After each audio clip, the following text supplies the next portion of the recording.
ہو جا۔ حضرت عبداللہ ابن عمر ابن عاص فرماتے ہیں جو بات حضور کی زبان سے نکلتی میں اسے لکھ لیا کرتا۔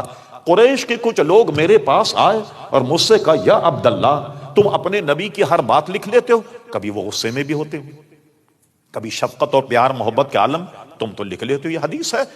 کیا مطلب تھا ان کا؟ مقصد یہ تھا بتقاضۂ بشریت حضور غصے میں ہو، کوئی بات ایسی کہہ دیں جو خلاف واقع، اور تم تو لکھ دو گے کہ یہ حدیث۔ حضرت عبداللہ نے لکھنا موقوف کر دیا۔ اس کے بعد حضور علیہ السلام سے پوچھا یا رسول اللہ صلی اللہ علیہ وسلم میں اپنی یاد کے لیے حدیثیں لکھ لیا کرتا، قریش کے کچھ لوگ آئے اور مجھ سے کہا کہ تم تو ہر بات لکھ لیتے ہو، حضور کبھی غصے میں بھی ہوتے ہیں، کبھی شفقت و مہربانی کے عالم میں، تو کیا مطلب تھا غصے میں ہوں تو کچھ ایسی بات کہہ دے جو خلاف واقعہ اور تم ہر بات لکھ لیتے۔ میں نے لکھنا موقوف کر دیا۔ اب ارشاد فرمائے میں کیا کروں؟ حضور نے ارشاد فرمایا، سنیے، فرمایا یا عبداللہ اپنے دھن کی طرف، ابھی کہتے ہیں اشارہ کیا اپنے زبان کی طرف، یا عبداللہ جو بات یہاں سے نکلے تو اسے لکھ لیا کر، اکتب، جو نکلے لکھ لے، قسم خدا کی مجھ پر کیفیت کچھ بھی ہو مگر میری زبان سے سوا حق کے کچھ نہیں نکلتا۔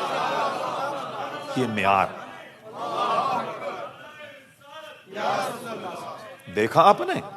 ہاں مجھ پر کیفیت کچھ بھی ہو مگر میری زبان سے وہ حق کے کچھ نہیں نکلتا۔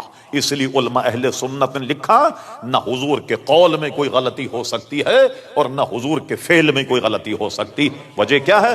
قول رسول کو رب کریم اپنا قول قرار دے رہا، اور حضور کے فعل میں اگر کوئی غلطی ہوتی، قرآن کی آیت سنیے پھر یہ نہیں ہوتا، ارشاد باری تعالیٰ قل ان کنتم تحبون اللہ فاتبعونی یحببکم اللہ، تم اگر اللہ سے محبت رکھتے ہو، اللہ کے عزیز اور اللہ کے پسندیدہ، اللہ کے برگزیدہ بندہ بننا چاہتے ہو، حبیب کہہ دو فاتبعونی، وہ میری اتباع کریں، حضور کی اتباع کریں۔ جب حضور کی اتباع کرے یحببکم اللہ، اللہ انہیں اپنا محبوب بنا لے گا۔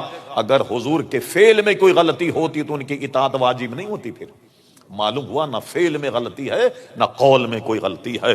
کم سے حدیث سے آپ نے سمجھ لیا کہ حضور علیہ الصلوۃ والسلام فرماتے مجھ پر کیفیت کچھ بھی ہو مگر میری زبان سے سوائے حق کے کچھ نہیں نکلتا۔ تو جو بھی حضور ارشاد فرمائے سمجھ لیجیے پتھر کی لکیر ہے۔ اب